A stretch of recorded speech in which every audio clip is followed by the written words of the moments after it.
জানি না আপনাদের এখানে হয় কিনা, তবে বাবা অনেক জায়গা হয়। চাঁচরের দিনে একটু খড়ের ভুড় করে জ্বালাতে হয়, সেখানে ঠাকুর মশাই গিয়ে পূজা করে। আর পূজা করে কেন? গ্রামে যদি কোনো অশুভ শক্তি থাকে, এই চাঁচরের দিনে বাবা খড় জ্বালিয়ে পুড়িয়ে যদি ওটাকে পূজা করা যায়, তাহলে নাকি গ্রামে যত অশুভ শক্তি থাকে সেই অশুভ শক্তি নাকি নষ্ট হয়ে যায়। অনেক জায়গা নিয়ম আছে, 24 পরগনা একটু কম, তবে মেদিনীপুরের দিকে বেশি, বাইরের দিকে বেশি হয়। এই আজকের দিনে বাবা বিশাল বড় একটা অনুষ্ঠান হয় চাঁচরের দিনে। কেন এই অনুষ্ঠানটা বাবা আজকের দিনে আমরা পালন করছি না, সেই সত্যযুগ থেকে পালন হয়ে আসছে। যারা শাস্ত্র জ্ঞানী, যারা তথ্য জ্ঞানী, তারা অবশ্যই করে জানবেন। যেদিন প্রহ্লাদ মহারাজকে অনেক করে মারার চক্রান্ত হয়েছিল বাবা, কিছুতে মরছিল না। পাগলা হাতির পায়ের তলায় ফেলে দিচ্ছিল, ছেলে মরে না। পাহাড় থেকে ফেলে দিচ্ছিল, ছেলে মরে না। বিষধর সাপের মুখে ফেলে দিচ্ছিল, ছেলে মরে না। তো যখন কিছুতে মরছে না ছেলে, তখনই বাবা ওই হিরণ্যকশিপুরের একটা বোন ছিল, যার নাম হোলিকা রাক্ষসী। এই হোলিকা রাক্ষসীকে বাবা ডাক দিয়েছিল হিরণ্যকশিপুর, হোলিকা যাও, এক্ষুনি এই মুহূর্তে তুমি আমার প্রহ্লাদকে পুড়িয়ে মারবে। আর শোনো, যদি আমার প্রহ্লাদকে পুড়িয়ে মারতে না পারো, তাহলে আমি তোমাকে ওই আগুনে পুড়িয়ে মারবো। যতই হোক বা মায়ের মতো তো পিসিমা। ওই হোলিকা রাক্ষসী কেঁদে বলে উঠেছিল, না দাদা, আমি কোনো মতেই পারবো না আমার ওই ছোট ছোট প্রহ্লাদকে আগুনে পুড়িয়ে মারতে। শোন হোলিকা, যদি তুই পুড়িয়ে না মারিস, তো তাহলে আমি তোকে আগুনে পুড়িয়ে মারবো।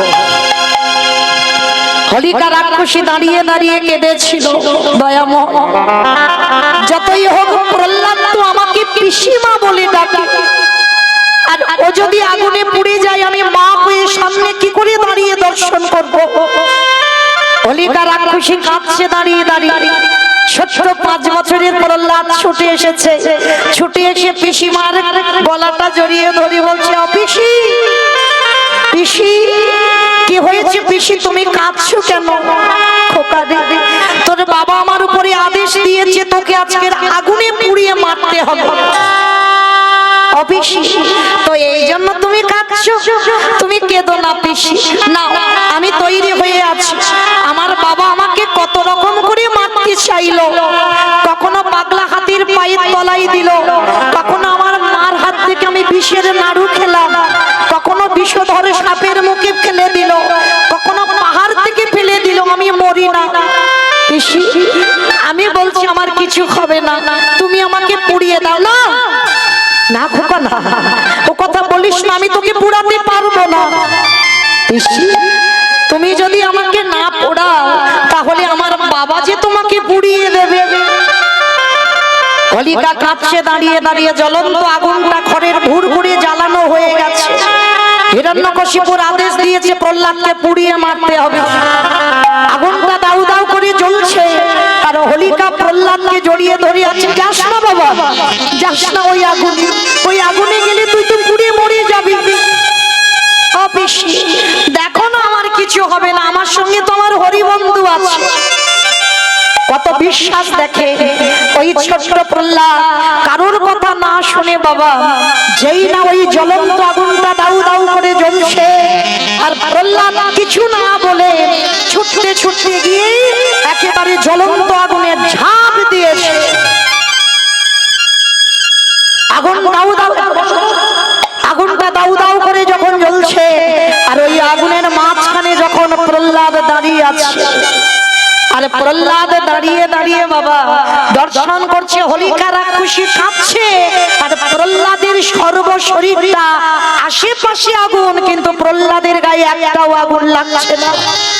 আর হোলিকা রাক্ষসী দেখছে প্রহ্লাদ আগুনে জ্বলছে। দেখি আমি মা হয়ে দাঁড়িয়ে আছি, আর আমার প্রহ্লাদ পুড়ে যাচ্ছে। প্রহ্লাদকে বাঁচাবার জন্য হোলিকা ছুটে গিয়ে প্রহ্লাদকে জড়িয়ে ধরছে। আর যখনই প্রহ্লাদকে জড়িয়ে ধরলো, ওই প্রহ্লাদের সর্বদেহটা বাবা আগুন লেগে হোলিকা রাক্ষসীর দেহেতে আগুন লেগে গেল। হোলিকা রাক্ষসী দাউ দাউ করে জ্বলছে, কিন্তু প্রহ্লাদের শরীরে একটাও আগুন লাগছে না। দেখি প্রহ্লাদ দাঁড়িয়ে দাঁড়িয়ে কাঁদছে, দয়াময় এটা তুমি কি করলে? তুমি না ভক্ত বাৎসল্য ভগবান, আমার পিসি আমাকে বাঁচাতে এসেছে, আর আমাকে বাঁচাতে এসে আমার পিসি পুড়ে যাচ্ছে, তুমি কি দেখতে পাচ্ছ না? এদিকে হোলিকা রাক্ষসী পুরুষি, আর ওদিকে ভগবান মুচকি মুচকি হাসছে। প্রহ্লাদ কাঁদছে, প্রভু তুমি এটা কেন করলে? আমার জন্য আমার পিসিকে কেন মেরে দিলে? দেখো আমার পিসি কেমন আগুনে জ্বলছে, ছটফট করছে, তুমি কিছু তো করো। তুমি যদি মনে করো আমার পিসিমাকে বাঁচাতে পারো, বাঁচিয়ে দাও না প্রভু। ভগবান হাসছে। ছোট্ট প্রহ্লাদ ছুটে গেছে ভগবানের চরণে, বাঁচাও না প্রভু আমার পিসিকে। ভগবান হাসছে আর বলছে, প্রহ্লাদ আমি যদি তোর পিসিকে আজকের বাঁচিয়ে দিই, তাহলে তোর বাবা কি তোর পিসিকে ছাড়বে? তোর বাবাই তো তোর পিসিকে পুড়িয়ে মেরে দেবে। তাই শোন, আজকের তোর পিসি তোর মতো ভক্তকে পরশ করে প্রাণ হারালো। প্রভু আমার পিসিকে তুমি কৃপা করবে না? করব বলেই তো আজকে তোর মতো ভক্তের পরশে মেরে দিলাম। ভগবান বললেন, যারা যারা আমায় শত্রুতা করে তাদেরকে আমি কোনোদিন চরণ ছাড়া করি না, আর যারা যারা মানে ভক্তি ভরে ডাকে তাদেরকে আমি আমার হৃদয়ে জায়গা দিই, আর যারা শত্রুতা করে ডাকে তাদের আমি চরণ ছাড়া জীবনে করি না। তো তোর পিসি তো আমায় শত্রুতা করে ভালোবেসেছে, তার জন্য তোর পিসিকে আমার চরণ ছাড়া করলে হবে না। আমি আশীর্বাদ দিলাম তোর পিসি উদ্ধার হবে। তোর পিসির নাম অনুসারে কালকের দিনটার নাম হবে হোলি। আসন আজকের এই যে দিনে তোর পিসি আগুনে পুড়ে দেহ রাখলো, আজকে থেকে জগৎ সংসারে যদি কোনো ভক্ত আজকের দিনটাকে স্মরণ করে ঘরের ভুর করে ভগবানকে স্মরণ করে যদি আগুন জ্বালিয়ে দেয়, গ্রামে যদি কোনো অশুভ শক্তি থাকে সেই অশুভ শক্তি নাকি ওই আগুনে পুড়ে বিনষ্ট হয়ে যায়। তাই এই জন্য আজকের এই চাঁচরের দিনে হোলিকা রাক্ষসী দেহ রেখেছিল, মারা গেল, আর হোলিকার নাম অনুসরণ করে ভক্তরা সবাই নামটাকে অনেকেই উচ্চারণ করব হোলি। আর এই ভক্তরা সাধুগুরু বৈষ্ণবরা যখন জিহ্বাতে হোলি নামটা উচ্চারণ করবে, তখনই বৈকুণ্ঠপতি নারায়ণ আশীর্বাদ দিয়েছিল, সাধুগুরু বৈষ্ণব যখন ওই নাম উচ্চারণ করবে তোর পিসিমা এই নরক যন্ত্রণা থেকে উদ্ধার পেয়ে যাবে। তাই গৌর প্রমাণ। তাহলে মায়েরা হেলায় অবহেলায় হোক, যদি তারে ডাকার মতো ঠিক ঠিক ডাকতে পারো, যদি তোমার হৃদয়ে আকুলতা থাকে, ভগবানের পাওয়ার জন্য যদি তোমার আকুলতা থাকে, তাহলে অবশ্যই তোমার কৃপা হবেই হবে। মনে রেখো মা, যারা যারা পৃথিবীতে অহংকারী ব্যক্তি হয়, ভগবান বললেন তাদের বিনাশের জন্য আমার যুগে যুগে আসা।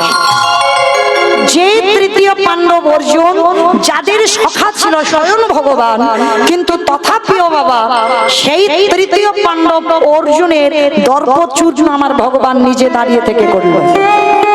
তাহলে আজকে আমরা যাব মহাভারতে কুরুক্ষেত্রের মাঠ।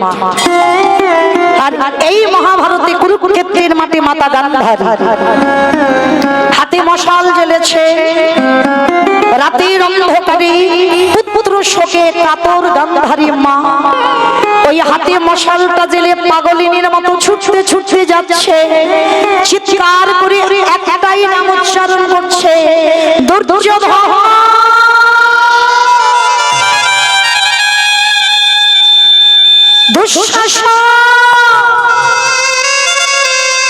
কোথায় আছিস বাবা? একবার অন্তত কৃপা করে আমায় মা বলে ডাক, একটা ছেলে যেন আমায় কেউ মা বলে ডাক। আর গান্ধারী যখন পাগলিনীর মতো ছটফট করছে, একটা ছেলে যেন আমায় মা বলে ডাকে, একটা ছেলে যেন আমায় মা বলে। আর যখনই কাঁদছে হঠাৎ বাবা পর কারণ মাথার উপরে পা পড়ে গেল। যেই না বাবা মাথার উপরে পা পড়েছে চমকে উঠেছে। কে হঠাৎ দেখে না বাবা একটা ছেলের মাথা কাটা পড়ে আছে। হঠাৎ গান্ধারী পা ফেলেছে, হঠাৎ দেখেন একটা ছেলের হাতের উপরে পা পড়লো। রক্তে রক্তাক্ত হয়ে গেল গান্ধারীর দুটো হাত।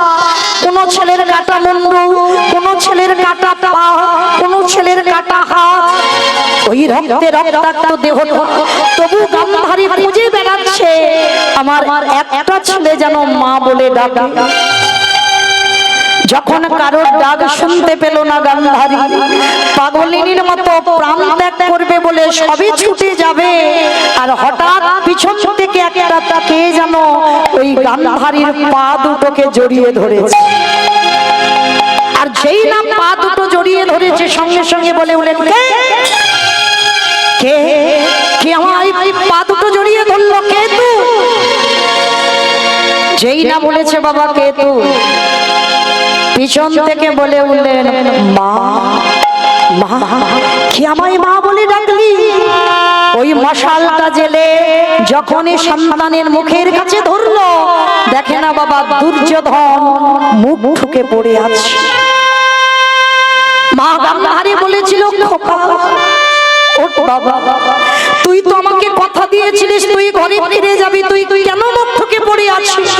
ও ওঠ বাবা ওঠ, এমন করে মুখ ঠুকে পড়ে থাকিস না। ও তুই তো কথা দিলি যুদ্ধে করে আবার তুই ঘরে ফিরবি। দুর্যোধন বলেছিল, মা আর তোমার সঙ্গে কোনোদিন আমার যাওয়া হবে না। কেন কেন বাবা, তুই তো আমায় কথা দিয়েছিস ঘরে ফিরবি, তাহলে আজ কেন তুই বলছিস তুই ঘরে ফিরবি না? মা ঘরে ফিরবো কি করে? হ্যাঁ রে খোকা, তুই মুখ ঠুকে পড়ে আছিস, আর তোর 99টা ভাই কই? মা আমার 99টা ভাই আর বেঁচে নেই। কি বললি? তোর 99টা ভাই বেঁচে নেই? কে মেরেছে তোর ভাইদের? দুর্যোধন হেসে বলে বলেন, মা তুমি তারে চেনো, তুমি তারে জানো যে তোমার 99টা ছেলেকে মেরেছে, যে আজকে তোমার এই ছেলের উরু ভঙ্গ করে ভেঙে রেখে দিয়েছে, তুমি তাকে চেনো, তুমি তাকে জানো, তুমি তাকে দেখেছো? গান্ধারী বলছে, খোকা তুই একবার তার নামটা বল, তুই একবার তুই নামটা বল। মা ওই নাম বলবো বলেই তো আমি এখনো বেঁচে আছি, ওই নামটা বলবো বলেই এখন আমার এই দেহে প্রাণটা আছে। বল বাবা বল, একবার ওই নামটা আমি তোর মুখ থেকে শুনতে চাই। বল বাবা সেই নামটা। বলবো মা, তবে আগে তোমাকে বলি শোনো, ওরা ছিল 5 জন আর আমরা ছিলাম 100 জন। দুপক্ষকে খেলাবার জন্য একটা রেফারির প্রয়োজন হয়েছিল, জানো মা? ওই রেফারিটা এক পক্ষ হয়ে আরেক পক্ষকে হারিয়ে দিয়েছে মা। সেই রেফারিটা কে? কার কথা তুই বোঝাতে চাইছিস মা? তুমি তাকে চেনো? কিন্তু বাবা এখনো দুর্যোধন ওই নামটা বলতে চাইছে। কেন গো? সেই যে রাধারানী যেদিন বাবা অমাবস্যা তিথিতে কালী পুজোয় যাচ্ছিল, আর শাশুড়ি ননদি বারবার বলেছিল বুড়িমাকে, বুড়িমা যেন তার নাম করিস। বারবার বুড়িমা বলতে চাইছে, আরে কার নাম, কার নাম বলবি? তো বারবার বলছে যেন তার নাম করিস না। কেন? ওরা তো বাদী, ওই কৃষ্ণ নামটা জিহ্বায় উচ্চারণ করবে না। আর বুড়িমা বলেছিল, রাধে ওই বাদীর মুখ থেকে আমি কৃষ্ণ নামটা বলিয়ে তবে ছাড়ব। বারবার বলছিল বড়াই বুড়িকে সেই তার নাম করিস না। আর বড়াই মা বারবার বলছিল, কার নাম রে? বলে আরে বাবা বউ আছে, ওই নাম শুনলে ওই পাগলিনী উন্মাদিনী হবে। কিন্তু বড়াই বুড়ি ভাবছিল একবার কি ও জিহ্বাতে নামটা বলবে না? শেষে বলিয়েছিল বাবা ঠিক তদ্রুপ সবাই বলে গান্ধারী ভালো নয়, কিন্তু না, গান্ধারী ভক্তিমতী ছিল। শুধু অপরাধের বোঝাটা মাথায় বেড়ে গেল, যার জন্য শতপুত্র হারালো। কিন্তু গান্ধারীর হৃদয় প্রেম ছিল, ভক্তি ছিল, যার জন্য চাইছে দুর্যোধন মরার আগে একবার ওই নামটা উচ্চারণ করে মরুক। কারণ বাবা মৃত্যুর সময় ভাগবত বলছে মরার সময় যদি কেউ ভগবানের নাম উচ্চারণ করে দেহ ত্যাগ করতে পারে, তার নাকি আর এই মনুষ্য কুলে আসতে হয় না, তাকে দেবলোকে চলে যেতে হয়। নিতাই গৌর প্রেমানন্দে। তাই গান্ধারী বলছে খোকা সে কে? বলবো মা, বলবো বলবো বলেই তো এখনো আমি বেঁচে আছি। শোনো মা, মহাভারতে সবাই ভালো হয়ে গেল, শুধু দুর্যোধন একাই খারাপ ছিল। আচ্ছা বলো তো মা, সেই যে ছোট্ট ছেলেটা অস্ত্রগুরু দ্রোণাচার্যের মূর্তি তৈরি করে যখন অস্ত্রবিদ্যা শিখেছিল, বলো তো মা ছেলেটার কি এমন অন্যায় ছিল, কি এমন অপরাধ ছিল, যার জন্য বাবা সেই ছেলেটা অস্ত্রগুরু দ্রোণাচার্যের মূর্তি তৈরি করে এমন বড় বীর হয়ে গেল। কিন্তু পরক্ষণে যখন দ্রোণাচার্য পরীক্ষা নিতে এলো, জেনে গেল তৃতীয় পাণ্ডব অর্জুনের থেকে বাবা অনেক বড় বীর ছিল। আর যার জন্য তাকে কায়দা করে দমিয়ে রাখবার জন্য কি করেছিল, বৃদ্ধ আঙুলটাকে কেটে নিয়েছিল। কি মায়েরা কেটে নাইনি দক্ষিণা স্বরূপ? ছেলেটার নাম কি গো? একালব্য। ছেলেটার নাম ছিল একালব্য। বৃদ্ধ আঙুলটা কেটে নিল অস্ত্রগুরু দ্রোণাচার্য। আজকে কি করেছে বাবা? গান্ধারীকে বলছে বলো মা, সেই মহাভারতে অস্ত্রগুরু দ্রোণাচার্য এরা অন্যায় করে, তাহলে তারা অন্যায় করে তারা সব মহান ব্যক্তি হয়ে গেল, আর দুর্যোধন শুধু একাই খারাপ হয়ে গেল। বলো তারা অন্যায় করেনি? কিসের জন্য? অর্জুনকে বীর করবার জন্য একালব্যের আঙুলটা কেটে নিল। এরা অন্যায় করেনি? করেছিল, কিন্তু তাদের অন্যায়টাকে অন্যায় বলে দেখা হলো না। শুধু মহাভারতে দুর্যোধনকে অন্যায়টাকে স্বীকার করতে হলো। দুর্যোধন একাই অপরাধী হলো। তবে শোনো মা, বারবার গান্ধারী বলছে খোকা একবার তুই বল তোর 99 ভাইটাকে কে মেরেছে? বলবো মা, বলবো বলেই তো এখনো বেঁচে আছি। বলবি তো তুই না? দুর্যোধন বলে উঠলেন তবে শোনো মা, সেই মানুষটা অন্য কেউ নয়, তাকে তুমি জানো, তাকে তুমি দেখেছো, তাকে তুমি চেনো, যার নাম হলো কৃষ্ণ। ওই কৃষ্ণ নামটা উচ্চারণ করে দুর্যোধন প্রাণ ত্যাগ করল। আর যখনই দুর্যোধনের মৃত্যু হয়ে গেল, গান্ধারী পাগলিনীর মতো কেঁদেছিল। কেউ কি নেই আমার একটা ছেলের মুখে আগুন দেবার মতো? কে কোথায় আছে? একজন অন্তত এসো, আমার একটা ছেলের মুখে আগুন দেবে। মা গান্ধারী কাঁদছে, আর পিছন থেকে একজন দেখে বলেছিল আমি আছি, আমি আছি। কে? আমি তো কাউকে দেখতে পাচ্ছি না। পাবে না, অত সোজা নয়। হাজার হ্যালোজিন আমার সামনে ধরলে আমায় দেখা যায় না, হাজার টিউবলাইট জেলে দিয়ে আমার সামনে ধরলে আমায় দেখা যায় না, হাজার হ্যারিকেন ধরে দাঁড়িয়ে থাকো আমায় দেখতে পাবে না, আমি যদি কৃপা করে তার সেই জ্ঞান নয়নটা না দিই। তবে তোমার সেই নয়ন হয়নি, তথাপি আমি তোমায় দেখা দেব। আমার যে ছেলেটা পিছনে বলেছিল আমি আছি, সামনে এসে দাঁড়িয়েছে। আর যেই সামনে দাঁড়িয়েছে, গান্ধারী মশালটা জেলে সামনে যেই না ধরেছে, দেখে না কৃষ্ণ দয়াময় দাঁড়িয়ে। কৃষ্ণ, আমি পুত্রহারা জননী ভাবছি, আর তুই আমায় দেখে হাসছিস। পিসি, বৃথাই আমার ঘাড়ে চাপাচ্ছ। আমি তোমার শতপুত্র নিধন করি। করেছিস তুই করেছিস আমার শতপুত্র নিধন।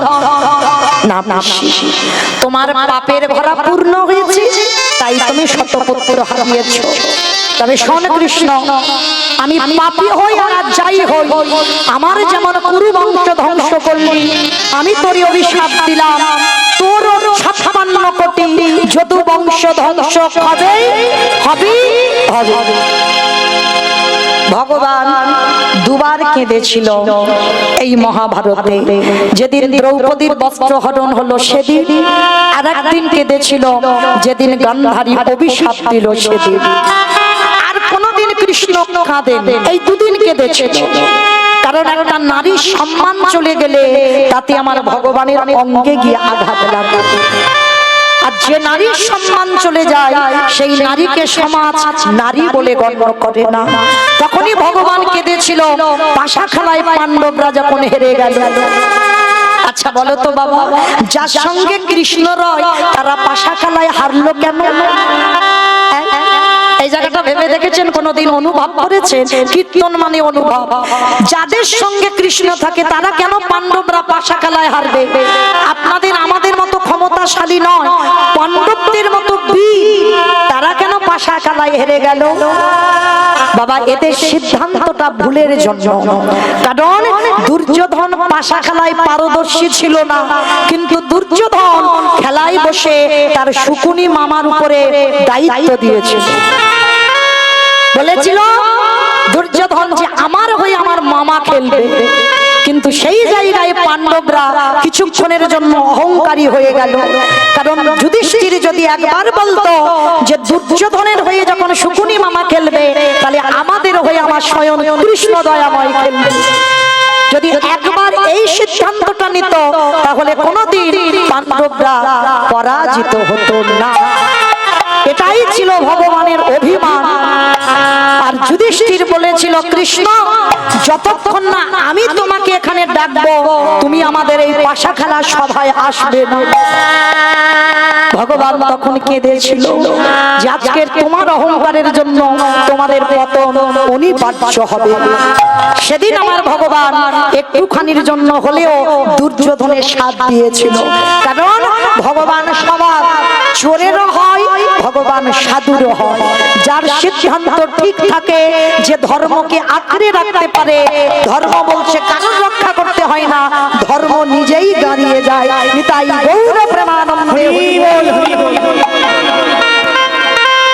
ভগবান কৃষ্ণের সখা দ্বারকায় উদ্ধব প্রশ্ন করেছিল, ঠিক আছে আমি মানলাম দুর্যোধন না ওই ওরা দায়িত্বটা ঠিক দিয়েছিল মামার উপরে, আর পাণ্ডবরা দায়িত্ব ঠিক দেয়নি, তাই পাণ্ডবদের থেকে দূরে সরে গেল। কিন্তু দ্রৌপদী কি অন্যায় করেছিল? একটা নারী বিবস্ত্র করে দিল, তখন কি তোমার চোখটা খোলা ছিল না? ভগবান বলছে খিচেল ছিল তো খোলা, কিন্তু কেন গেলে না কৃষ্ণ?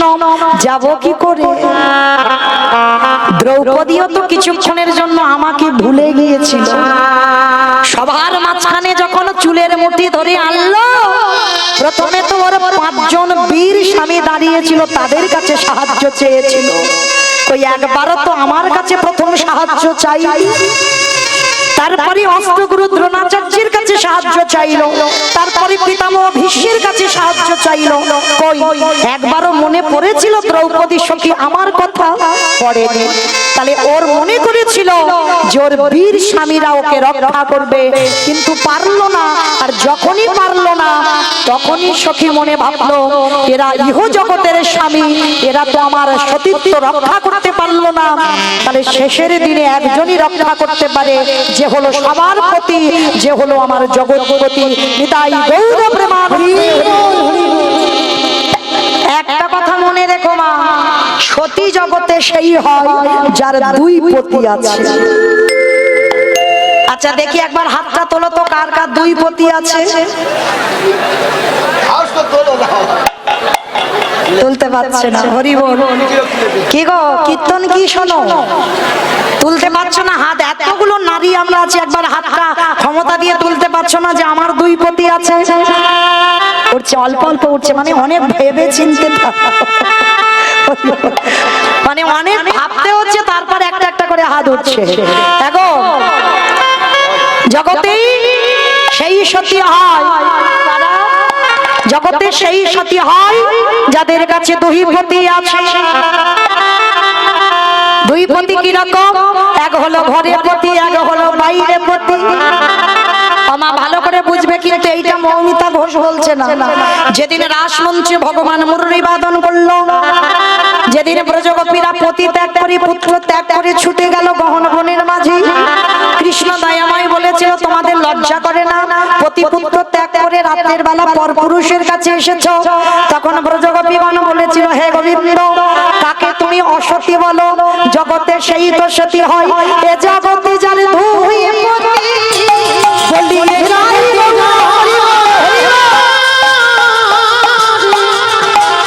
যার দুই পতি, যার ঘরে পতি বাইরে পতি, বলিয়ে জগতে সেই তো সতী, যার ঘরে পতি আর বাইরে পতি, বলিয়ে জগতে সেই তো সতী। আমায় এবার একটু ভালো করে গুছিয়ে বলি, তাহলে বুঝতে সুবিধা হবে। ঘরে পতিটাকে ওই যে ইট বালি সিমেন্টে গাঁথা ঘর, ও ঘর নয়। তাহলে ঘরটা কোন ঘর? এই রক্ত মাংসে দেহে গড়া ঘর। এই দেহের পতিটা কোথায়? প্রত্যেকে বাম দিকে হাত দিয়ে দেখেন, ধপ ধপ ধপ, ওটাই আছে বলে তুমি এত সাজগোজ, এত কীর্তন শুনতে পাচ্ছ, কীর্তন গাইতে পাচ্ছ। যেদিন তোমার ঘরের পতি তোমায় ছেড়ে চলে যাবে, সেদিন আর তোমার কোনো জায়গায় যাওয়া হবে না। তাহলে এটা হলো ঘরের পতি। আর বাইরের পতিটাকে অগ্নি সাক্ষী করে বাবা যখন ওই তোমাকে যার হাতে তুলে দিয়েছিল, ওই সাত পাকে ঘুরে যাকে বন্দি করেছিলে, সেই হলো তোমার বাইরে পতি। এ জগতে এই দুই পতিকে যারা মনে প্রাণে ভালোবাসতে পারবে, এক হলো ভগবান পতি, আর এক হলো বাহ্যিক জগতের পতি। আর এই দুই পতিকে যারা ভক্তি শ্রদ্ধা করতে পারবে, এ জগতে সেই তো সতী। বলিয়ে জগৎ বলি যাবে দুই পতি, এ জগতে সেই তো সতী। আসলে আমার কোথায় ছিলাম? সে গন্ডগোল হয়ে গেল। দ্রৌপদী। তাহলে কৃষ্ণ উদ্ধবকে বলেছিল, উদ্ধব, দ্রৌপদী পাণ্ডবদের সাহায্য চাইলো, ভীষ্মের সাহায্য চাইলো, কুন্তী ওদের তোমার কাছে সাহায্য চাইলো, কিন্তু কই তার সখা কৃষ্ণের কাছে তো চাইলো না। তার জন্য তো দেরি হয়ে গেল, নারীর সম্মান ধুলোয় মিশে গেল। আর যখনই আমাকে স্মরণ করলো, তখনই আমি বস্ত্র জগিয়ে দিলাম। তাহলে এইটুকু শুনে আপনাদের আমাদের কি চৈতন্য হলো? সাহায্য যদি চাইতে হয়, প্রথমে গোবিন্দ চরণ ধরে ফেলো। আর হয়তো সবার কাছে সাহায্য চেয়েছে, বাবা ফেল হয়ে গেলাম, আর কিছু করার নাই, তখন ভগবানের চরণ ধরি, তাই না? বলে বাহ্যিক জগতের ডাক্তার তোমার রোগ ভালো করবে না, রোগকে ভালো করবে ডাক্তার। কিন্তু আমাদের বিশ্বাস আছে, মা প্রথমে প্রাথমিক ডাক্তার দেখালাম, ভালো হলো না। এইবার কোথায় গেলাম? কলকাতায় গেলাম, তাও ভালো হলো না। এবার চেন্নাই গেলাম, তাও ভালো হলো না। এবার কোথায় যাব? ভেলোর গেলাম, তাও ভালো হলো না। এবার রুগী ফিরিয়ে দিল।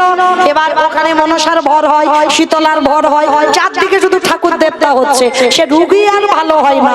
কিন্তু বাবা, কোনো মানুষের বিশ্বাস নাই, মারতে হলে তুমি মারো, আর রাখতে হলে তুমি রাখো। এই তোমার চরণে দিলাম, এইবার আমি তোমার চরণ ধরে বসলাম। কি গো, এটা আছে কারণ?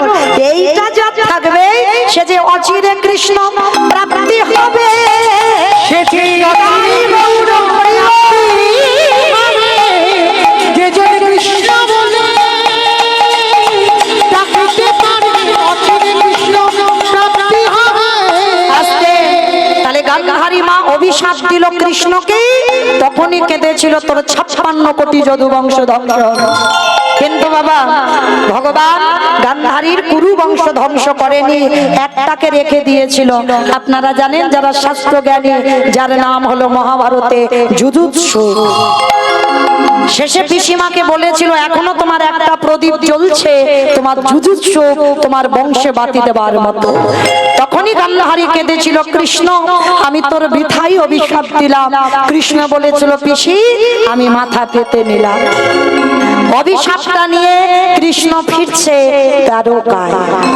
আচ্ছা বাবা, অনেকদিন যখন বাড়ি কর্তা বলো বাবা বলো বিদেশে থাকে, আর বিদেশ থেকে যেদিন 1 বছর 6 মাস পরে আসে, বাড়িতে কত খাবার আনে, কত জামা কাপড় আনে, কত আনন্দ হয় পরিবারের সবার। কিন্তু কৃষ্ণ যাচ্ছে আজ হস্তিনাপুর থেকে দ্বারকায়, নিয়ে যাচ্ছে কি ফলমূল মিষ্টি কিছু নয়, গান্ধারী মার তীব্র অভিশাপ। বদন মলিন হয়েছে কৃষ্ণের, মাথাটা নিচু করে চোখে ছলছল জল। আর হঠাৎ বাবা তৃতীয় পাণ্ডব অর্জুন পিছন থেকে দেখতে পেয়েছে কৃষ্ণ মাথাটা নিচু করে চলে যাচ্ছে, আর পিছন থেকে অর্জুন ডাক দিল, হেন কালে তৃতীয় পাণ্ডব দেখিতে পাইল, হেন কালে তৃতীয় পাণ্ডব দেখিতে পাইল, হেন কালে তৃতীয় পাণ্ডব দেখিতে পাইল, হেন কালে তৃতীয়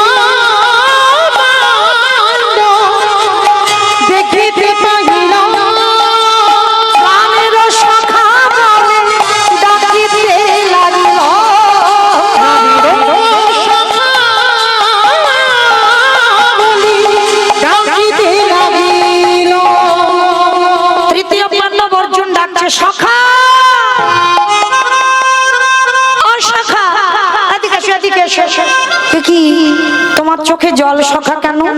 অর্জুন জিজ্ঞাসা করছে কৃষ্ণকে।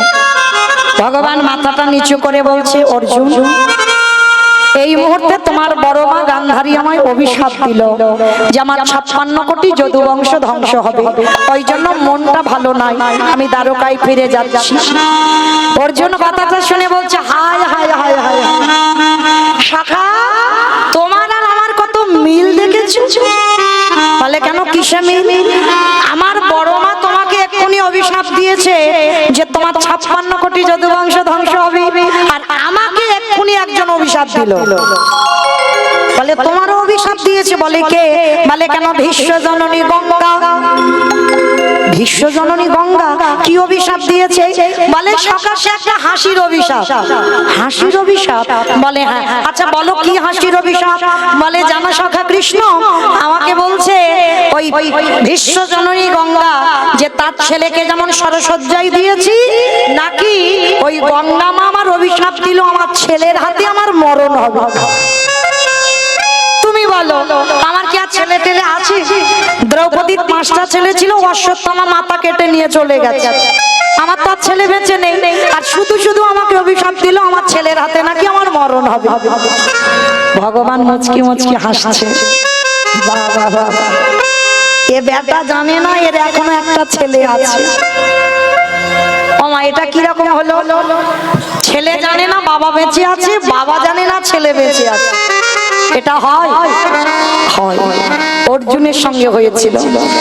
ছেলের বয়স আজকের 20 বছর হয়ে গেল, অর্জুন জানে না তার একটা ছেলে বেঁচে আছে। ও জানে দ্রৌপদীর 5টা ছেলে অশ্বত্থামা মাথা কেটে নিয়ে গেছে, মানে আমার আর ছেলে বলে নেই।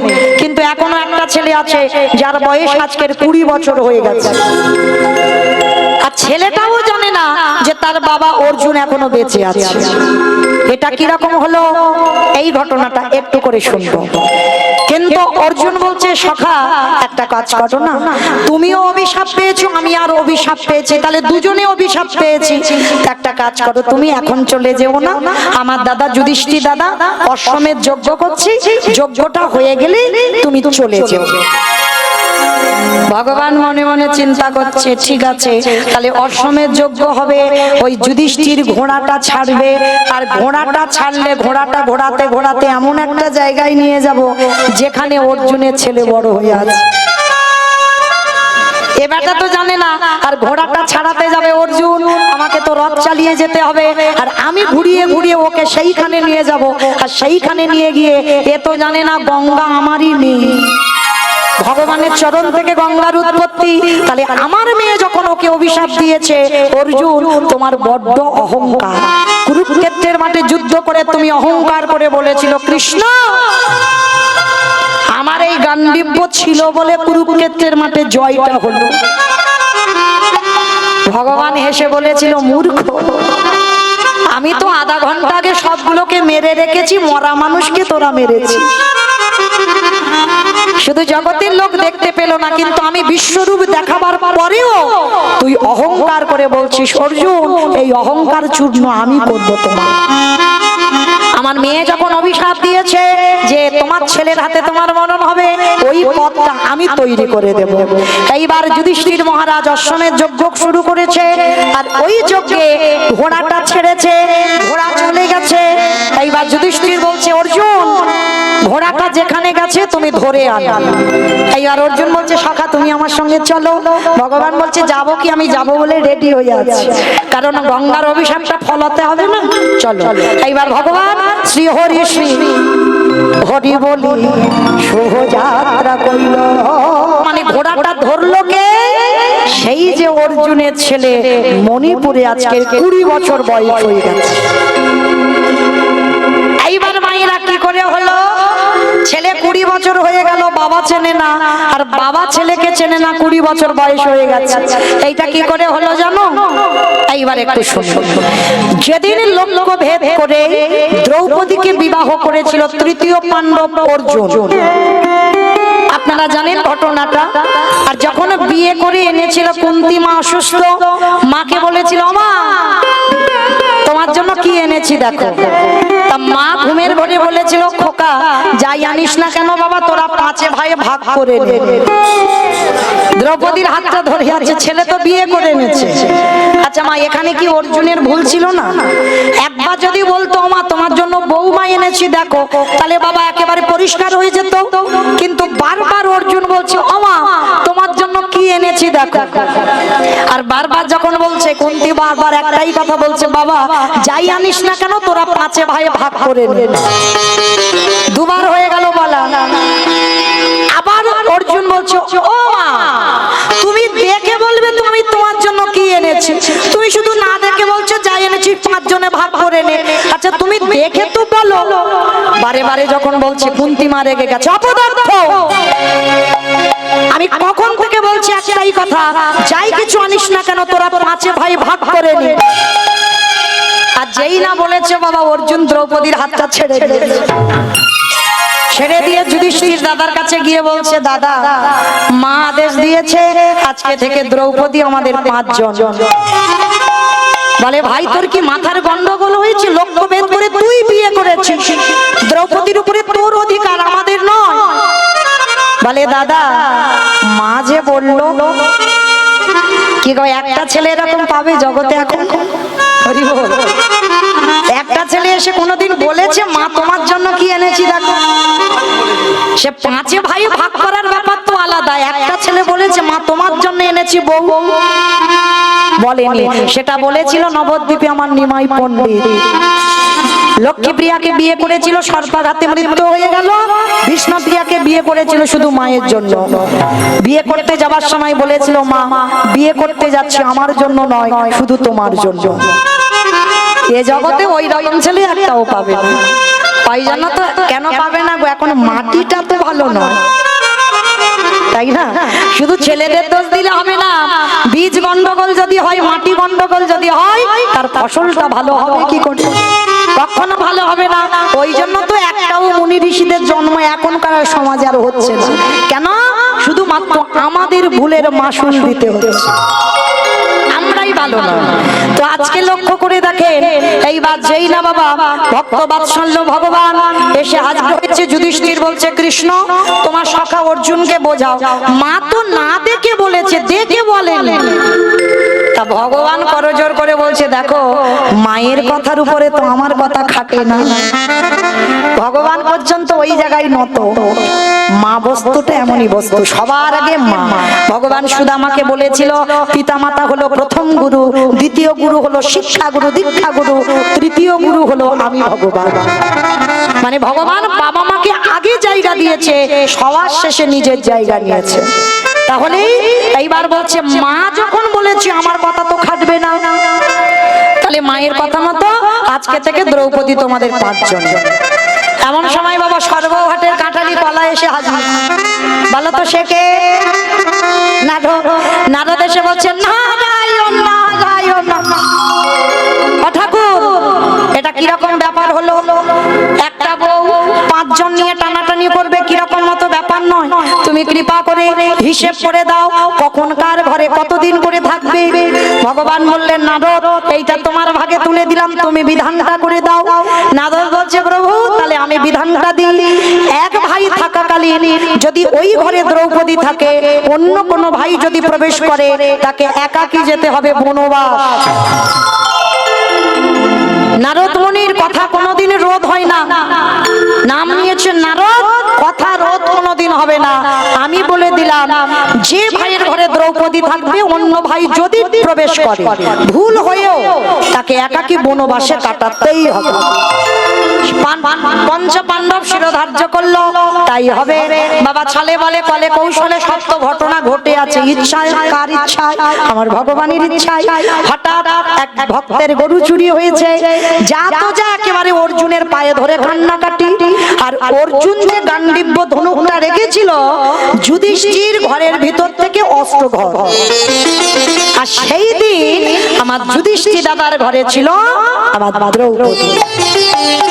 আর যখনই দ্রৌপদী মা থাকাকালীন অর্জুন প্রবেশ করলো, আর অর্জুন প্রবেশ করার অপরাধে একাকী যেতে হয়েছিল বনবাস।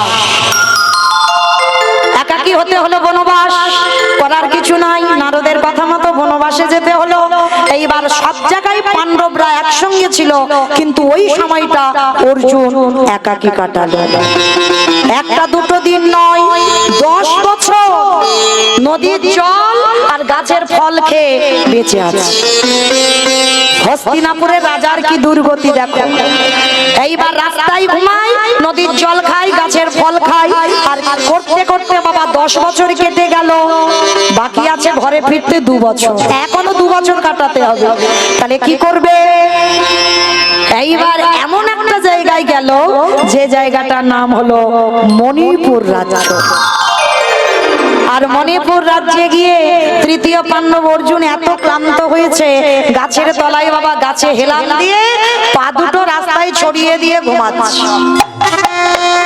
আর এমন সময় বাবা এক রাজা, যাহার মাথায় বড় মুকুট আছে, রাজার পোশাক, হাতে একটা তরবারি, ঘোড়ার পিঠে চড়ে এসেছে।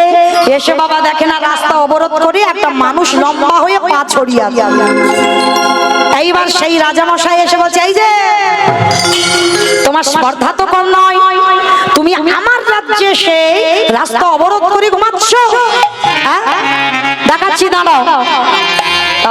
অর্জুন হাত জোড়ো করে বলছে, আমি যদি না উঠি কি করবে? বাবা এমনি একটু অর্জুন হ্যাকাতে মতো, যদি না উঠি তো কি করবে? বলে তোমার গলা ধাক্কা দিয়ে এই রাজ্য থেকে বের করে দেবো।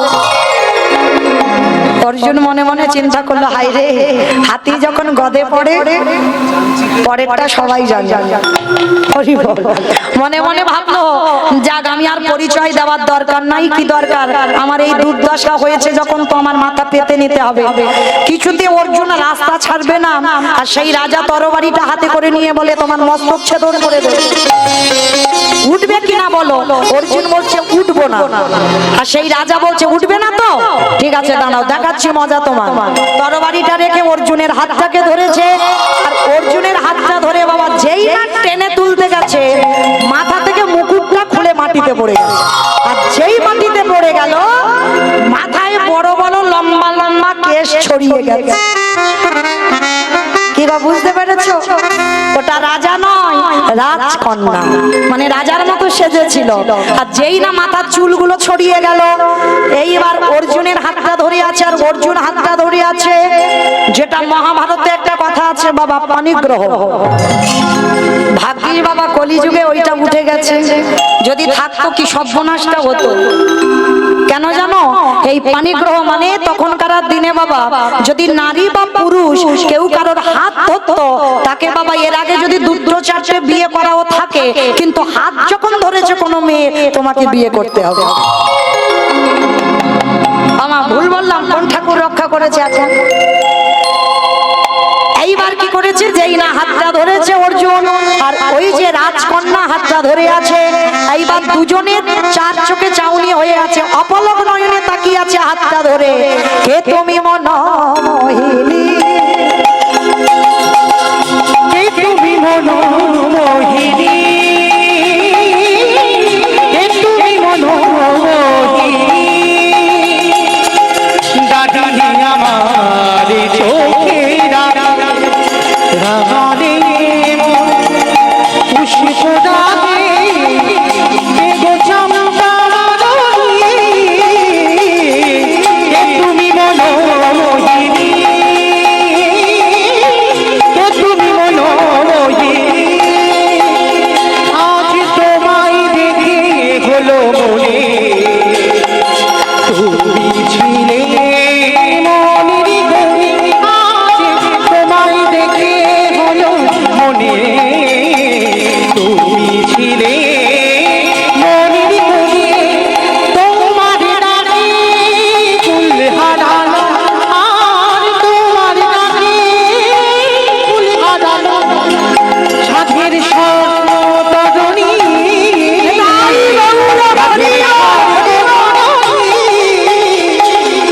তুমি মনোমোহিনী, তুমি মনোমোহিনী।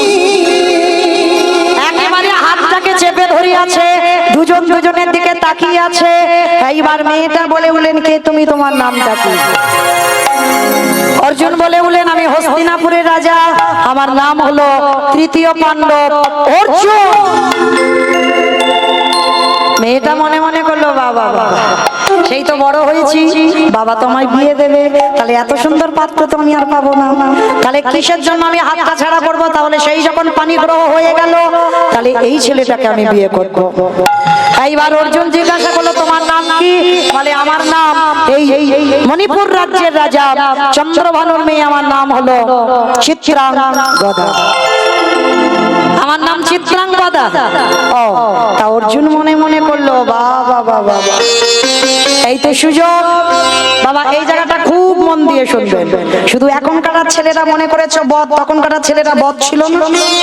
মনে মনে ভাবলো, 10 বছর আমি নদীর জল গাছের ফল খেয়েছি, এইবার 2 বছর একটু আরামে কাটাবো।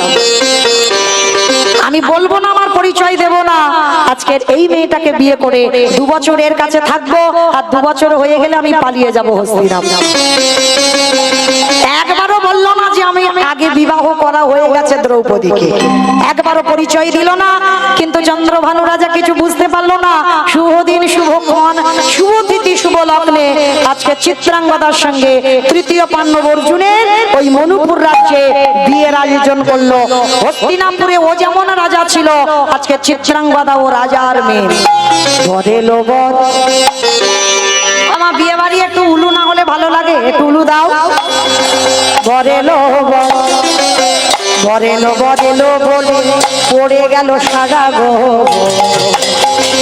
বরেলো বরেলো বলে পড়ে গেল সারা, বরেলো বরেলো বলে পড়ে গেল সারা, পড়ে গেল সারা, পাড়া প্রতিবেশী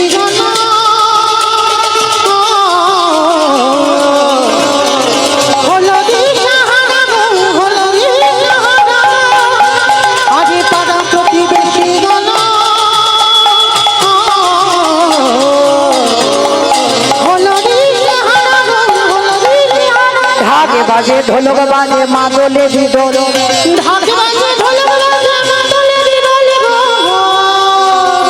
ঢাকে বাজে ঢোলক বাজে মাদলে দিদল, উলুধ্বনি সংশোধনী তাই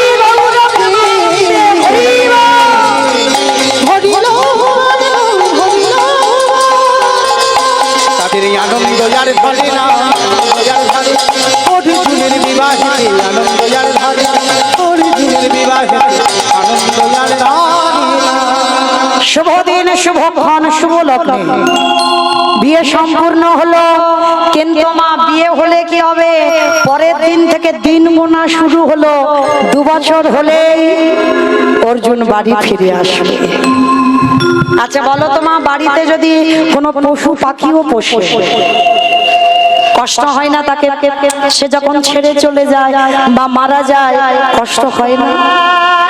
তাহলে 1 বছর নয় 2 বছর নয়, আজকে 2 বছর অর্জুন যার সঙ্গে ঘর বাঁধবে, কষ্ট কি হবে? দেখতে দেখতে 1 বছর কেটে গেল বাবা, 11 বছর হয়ে গেল, বাকি আছে আর 1টা বছর। আর এই 1টা বছর কিছুতে বাবা আর মনটা মানছে না, কি করে এই সরল সোজা মেয়েটাকে ফেলে আমি আমার রাজ্যে ফিরবো? আমি তো একে কত বড় ঠকালাম, আমি একবারের জন্য আমি সত্যি কথাটাকে বলতে পারলাম না। দেখতে দেখতে বাবা অনেকটা দিন চলে গেল, বাকি আছে আর বেশি দিন নয়, আর 1টা সপ্তাহ,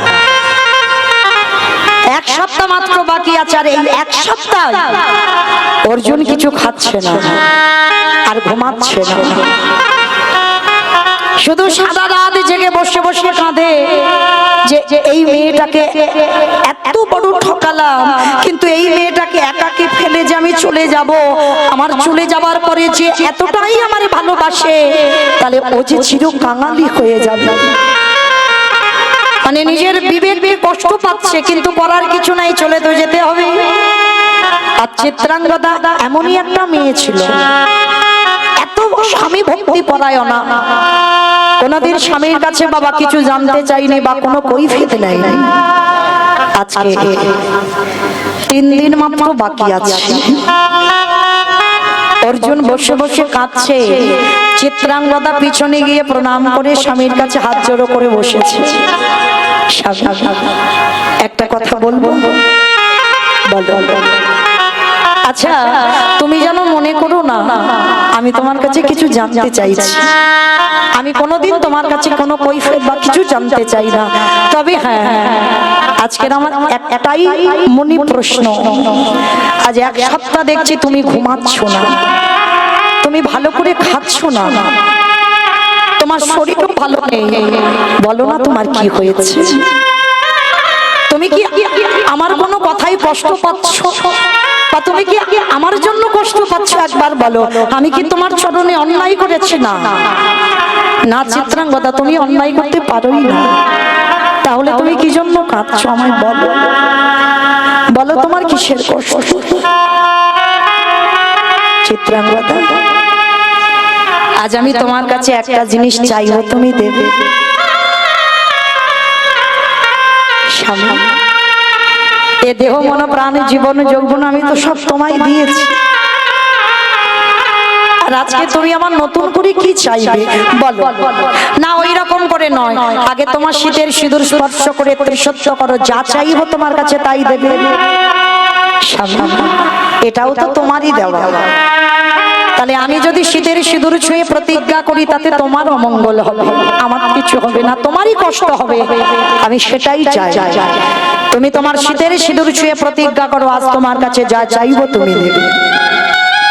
বেশ, তোমারই দেওয়া দান, তুমি যখন জানতে চাইছো কথা দিলাম, এই শীতের সিঁদুর স্পর্শ করে তুমি আমার কাছে যা চাইবে আমি তোমাকে দেব দেব দেব। বেশ, তুমি কিন্তু ত্রিসত্য করেছো চিত্রাঙ্গদা, আর যদি আমার কথা অন্যথা করো তাহলে তোমার শীতের সিঁদুর মুছে যাবে, তোমার হাতের শাঁখা ভেঙে যাবে। না না স্বামী, না, ওই অমঙ্গলে কথা বললো না, বলো তুমি আমার কাছে কি চাও? বেশ, যে কথাটা আমি 2 বৎসর ধরে ভাবছিলাম তোমাকে বলবো, সেই কথাটা কোনোদিন আমি তোমাকে বলতে পারিনি, আজকের আমি তোমাকে সেই কথা বলবো। বলো স্বামী কি কথা? শোনো চিত্রাঙ্গদা, যেদিন আমি তোমাকে বিয়ে করেছিলাম, তুমি আমার বিয়ের প্রস্তাব দিলে, সেদিন আমি কোনোদিন তোমাকে বলিনি যে আমি লক্ষ্য ভেদ করে দ্রৌপদীকে বিবাহ করেছি। তুমি আমার কাছে জানতে চাওনি, আর আমি তোমাকে বলিনি, কারণ তোমাকে বিয়ে করার আগে আমি হস্তিনাপুরে একজনকে বিয়ে করে রেখেছি। স্বামী,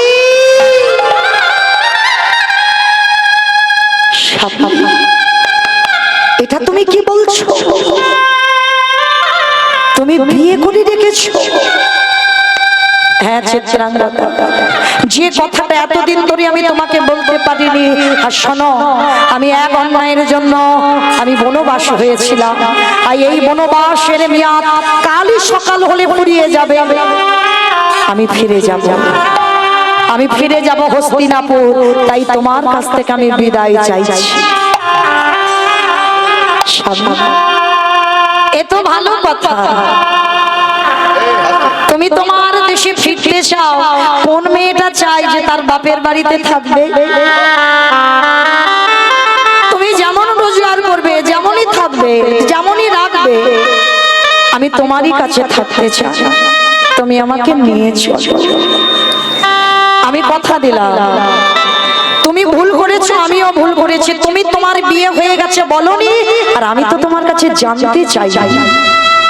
তাহলে তোমার ভুল আমার ভুল আমি স্বীকার করলাম। আমি কথা দিলাম আমাকে নিয়ে চলো।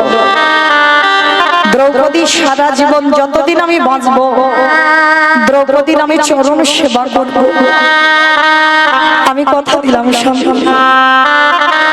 কোনদিন এই দেহে প্রাণ থাকতে কোনদিন বলবো না যে তুমি আমাকে ওকে ওই সাক্ষী করে বিয়ে করেছো। কোনদিন আমি তোমার কাছে স্ত্রীর অধিকার নিয়ে যাব না। আর এই জীবনে প্রাণ থাকতে আমি কাউকে কোনদিন বলবো না যে তুমি আমার স্বামী। কিন্তু তবু আমি যদি দ্রৌপদী চরণ সেবা করি, তবু তো আমি তোমাকে দেখতে পাবো।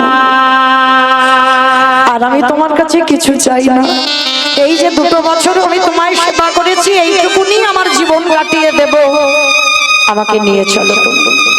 অর্জুন বলে উঠলেন, চিত্রাঙ্গদা কেন বোঝো না? আমি তোমাকে নিয়ে যেতে পারবো না।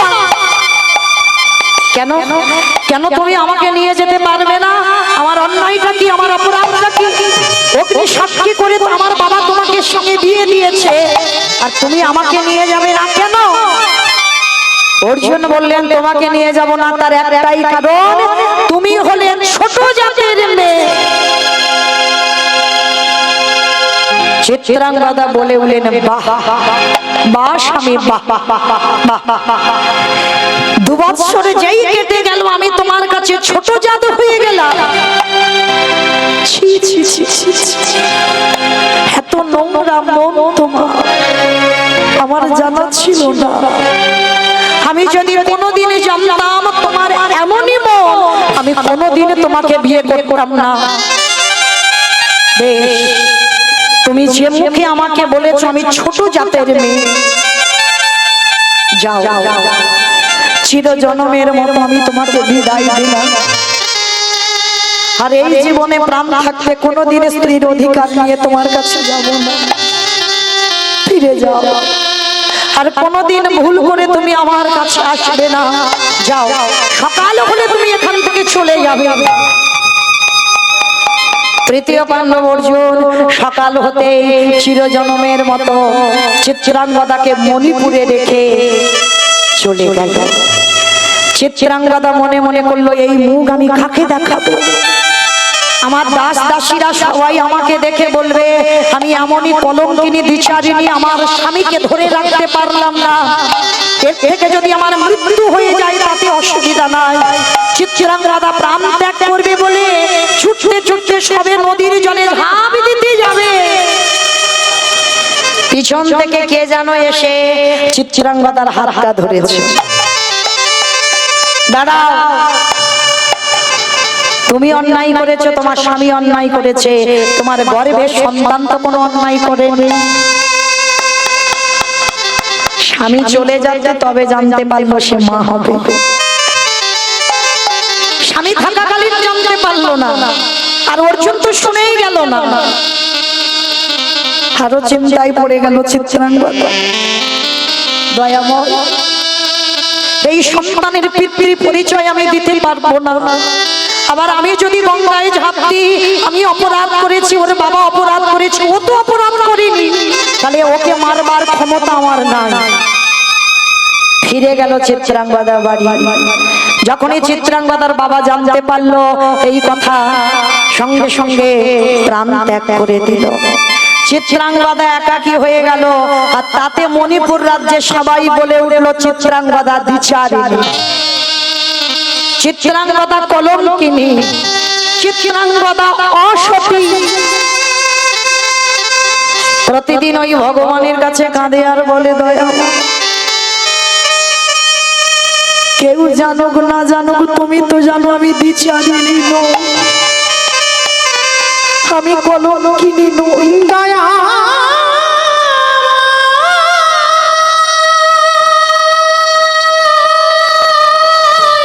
বলো না, তোমায় যারা যারা ভালোবাসে তাদের কলঙ্কিনী খুঁজেছ?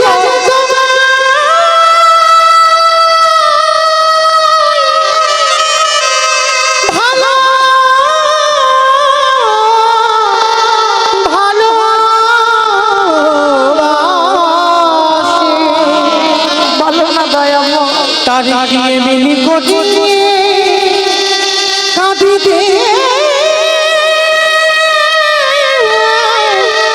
কাঁদিতে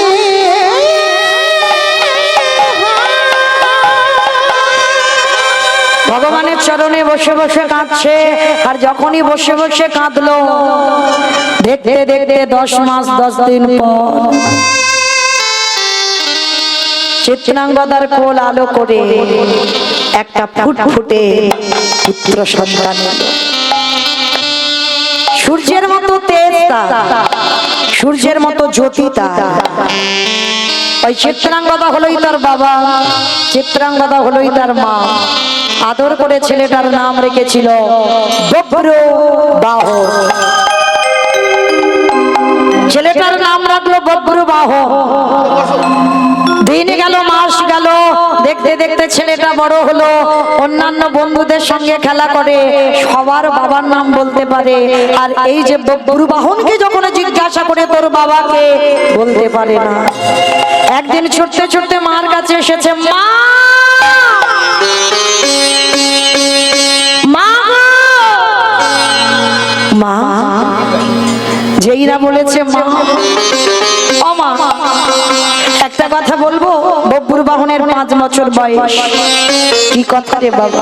আচ্ছা মা, তুমি শীতেতে সিঁদুর পরো, হাতে শাখা পড়ে আছো, তার মানে আমার বাবা তো আছে।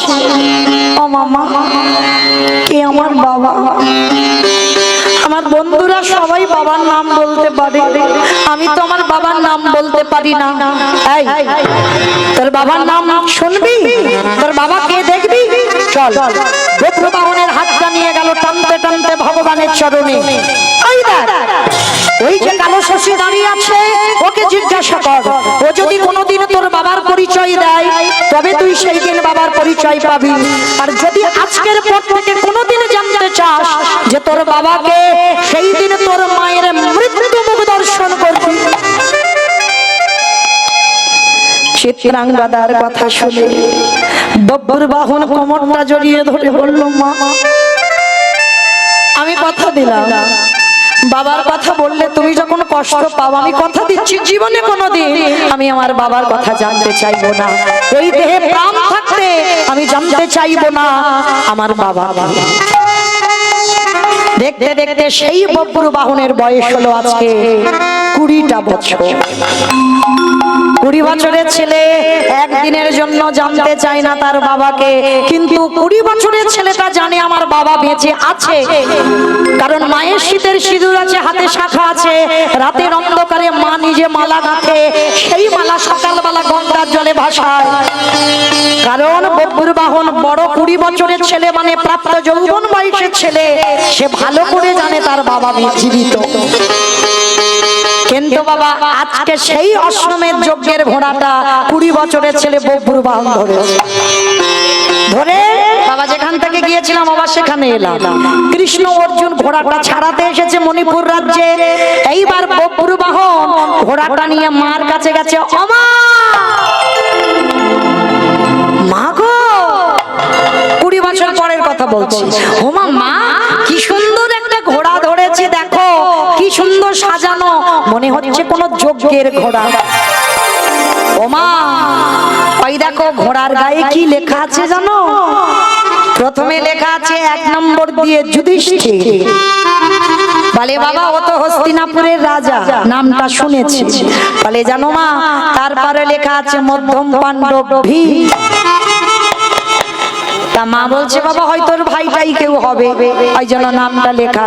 বলে জানো মা, তারপরে লেখা আছে তৃতীয় পাণ্ডব অর্জুন। যেই না নামটা শুনেছে চিত্রাঙ্গদা বলে উঠলেন ছেড়ে দে, ছেড়ে দে বাবা, ওই ঘোড়াটাকে তুই ছেড়ে দে। কারণ ওই ঘোড়াটা যদি তুই ধরে রাখিস তাহলে ওই ঘোড়ার জন্য আমি মারা যাব, তুই মারা যাবি, আমার গোটা রাজ্য ধ্বংস হয়ে যাবে। মা তুমি এরকম পাগলিনী হয়ে গেলে কেন? আমি যুধিষ্ঠির কথা বললাম তুমি চিৎকার করে উঠলে না, ভীমের কথা বললাম তুমি চিৎকার করে উঠলে না, কিন্তু এই 3 নম্বরের নাম অর্জুনের কথা বলতে তুমি চিৎকার করে উঠলে কেন? খোকা, আমি তোর বাবার পরিচয় দিতে পারবো না। পাপ কোনোদিন লুকায় না, সাগর কোনোদিন শুকায় না। 20 বছরের ছেলের আর কি জানতে বাকি রইল?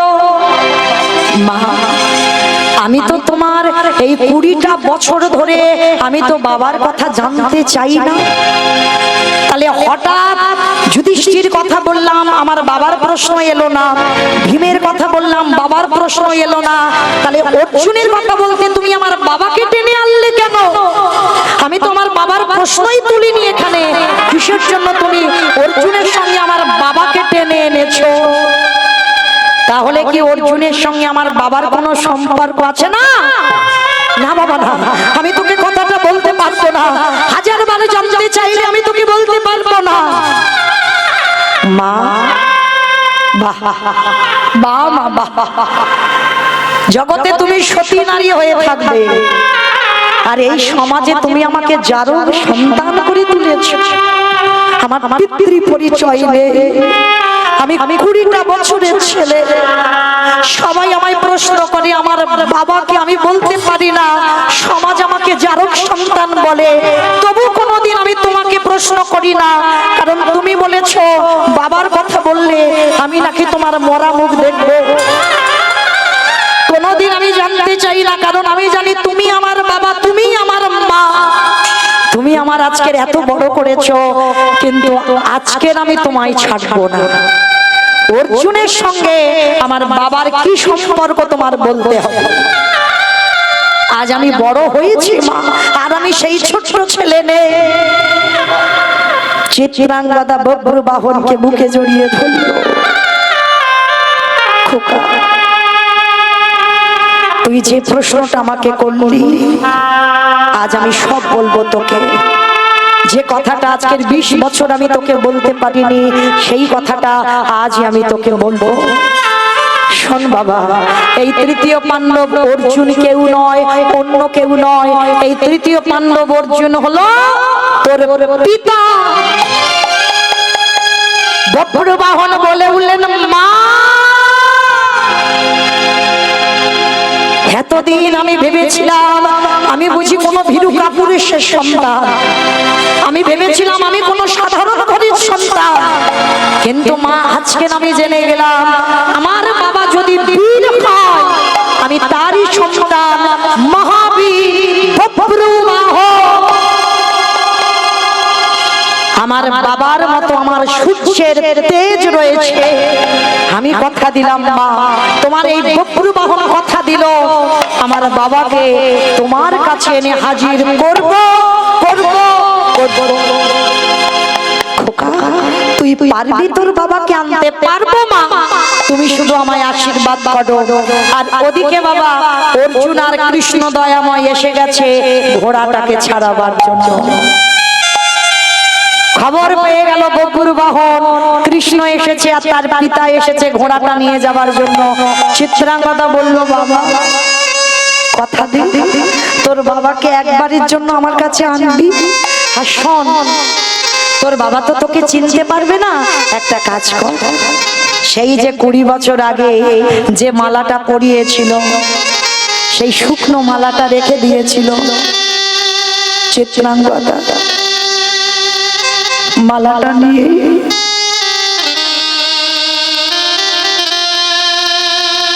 বব্বর বাহনের হাতে তুলে দিয়েছি।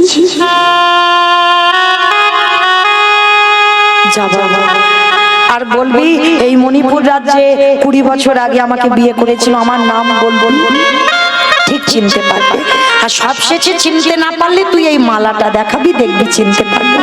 আর শোন, আর একটা কথা, ওই রথের সামনে একজন আছে, সবার আগে তাকে প্রণাম করবি।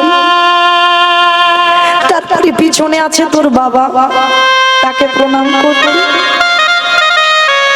ও মামা, সামনে যে দাঁড়িয়ে থাকবে কে গো? ওই তো বিশ্ব পিতা, ওই তোর পরম পিতা। আগে কৃষ্ণ ঘোড়ার লাগাম ধরে আছি, আগে তাকে প্রণাম করবি, তারপরে পিছনে তোর বাবা থাকবে, তাকে প্রণাম করবি। ঠিক আছে মা, তুমি আমার আশীর্বাদ করো, আমি বাবাকে যেন তোমার কাছে এনে দেখাতে পারি।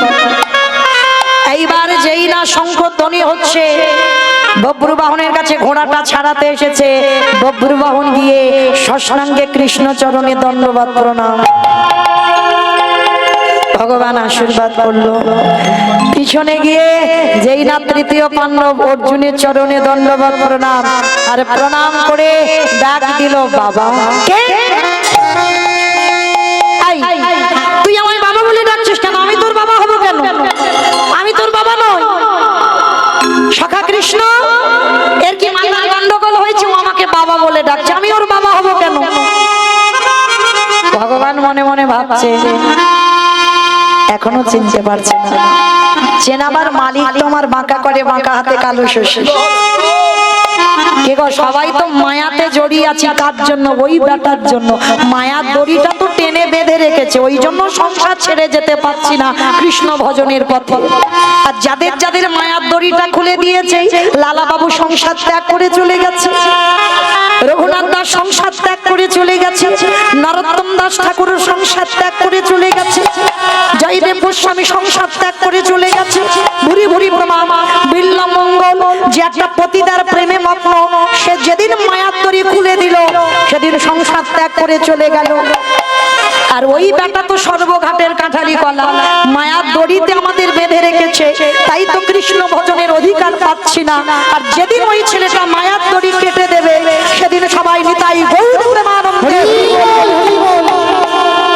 এইবার ভগবান কি করেছে? মায়ার দড়িটা ধীরে ধীরে টাইট দিয়ে দিচ্ছে। আর যেই না টেনে বেঁধে দিল, আজকের বব্বুর বাহন বলে উঠলেন, পিতা গো,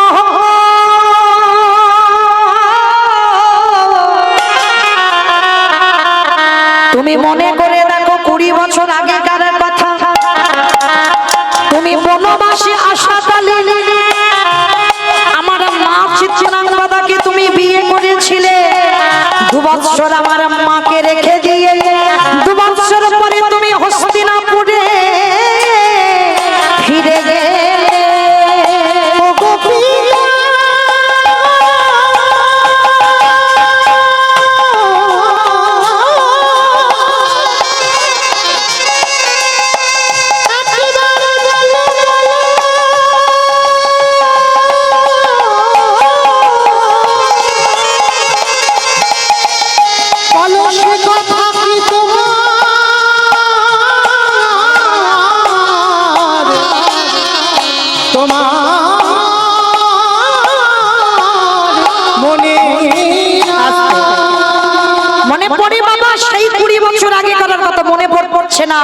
এইবার সেই যে শুকনো গাঁথা মালা বব্র বাহন বাবার কাছে নিয়ে দেখালো, দেখো পিতা, এই সেই মালা, যে মালা তুমি আমার মায়ের গলায় পরাইছিলে।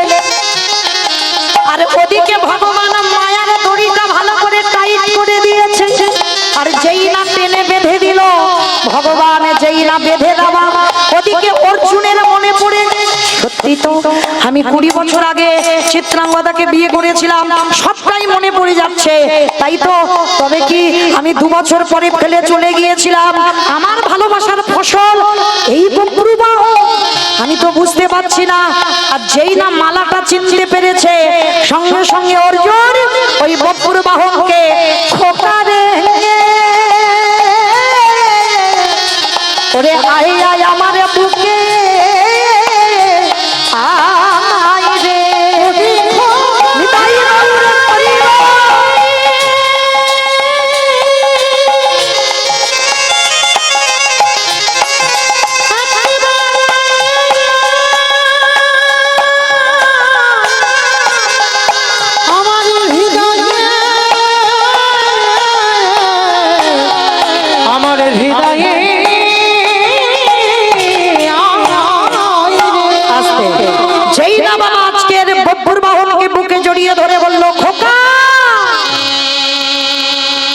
ভগবান বলে বাবা বাবা বাবা, বেটা তো ঠিক চিনতে পেরে গেল।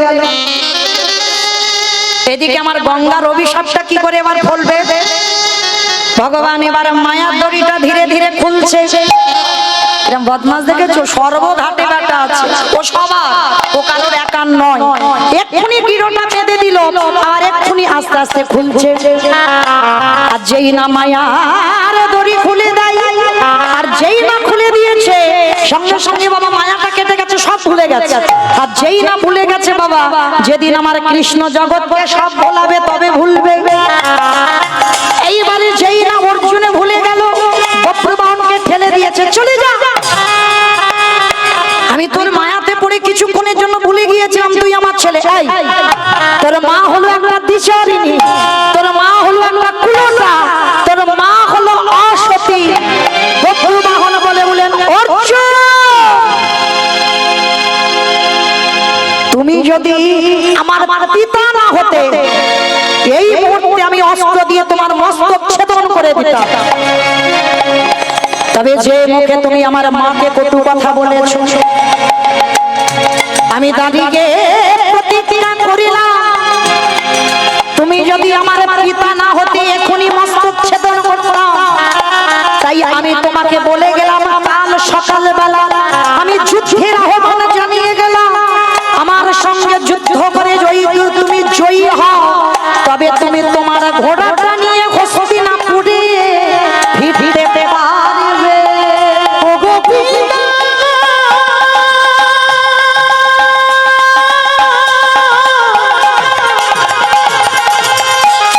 আমি প্রতিজ্ঞা করি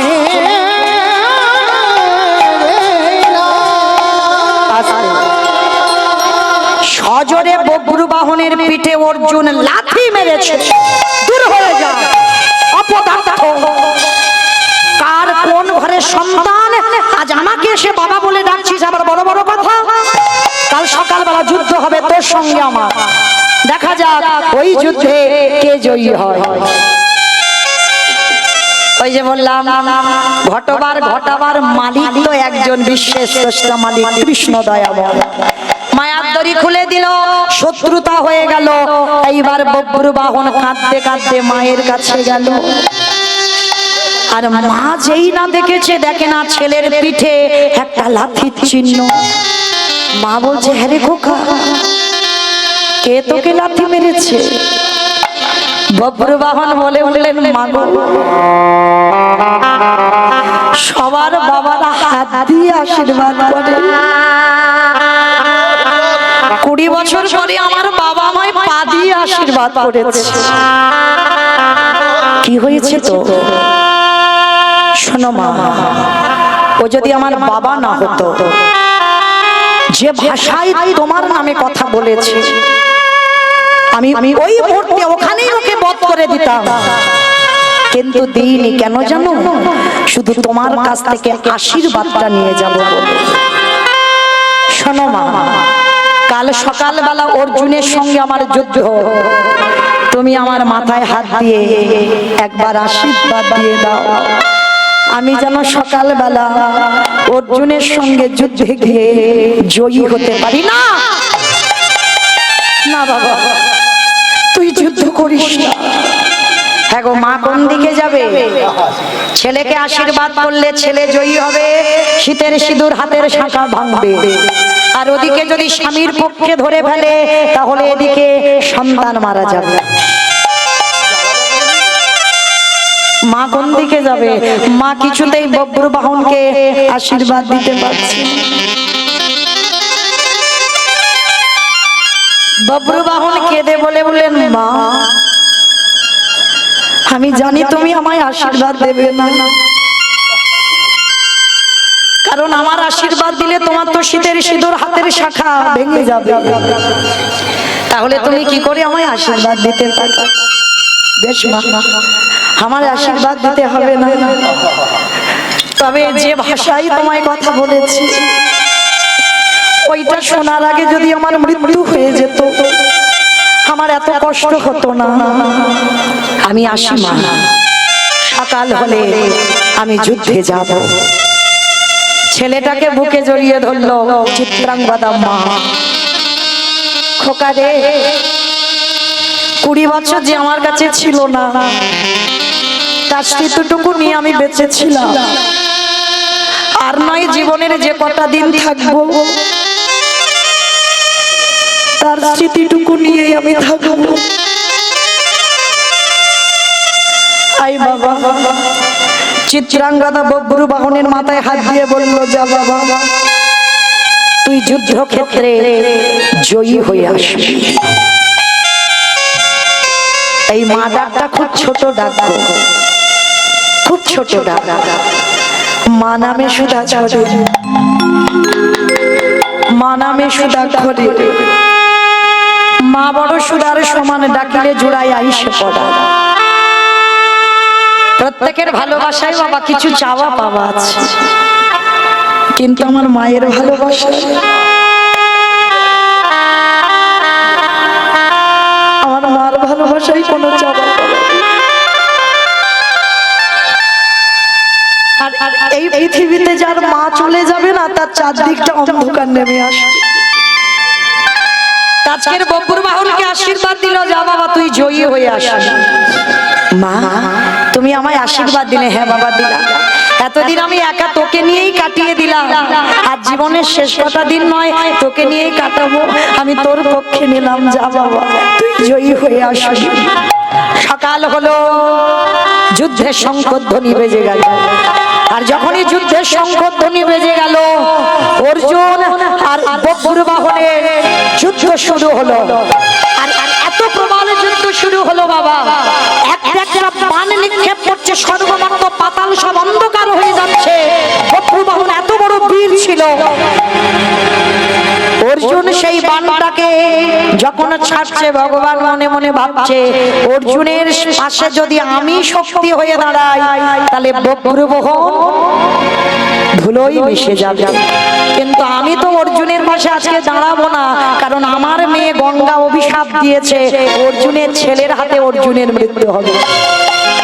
যখনই অর্জুন গান্ডীব ধনুকটা তুলেছে, ভগবান ওই ধনুকের শক্তিটা সব হরণ করে নিয়েছে।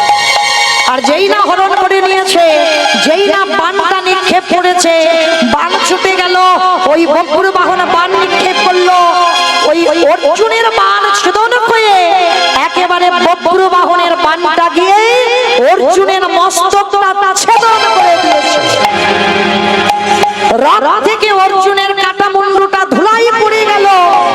আর যেই না ধুলাই পড়ে গেল, ওদিকে মায়ের হাতে সিঁদুরের কৌটোটা ছিল, হঠাৎ ধুলাই পড়ে গেল। এইগুলো মায়েরা খুব অশুভ লক্ষণ। যেই না ধুলাই পড়ে গেল, মনে করলো তবে কি কোনো দুর্ঘটনা ঘটেছে।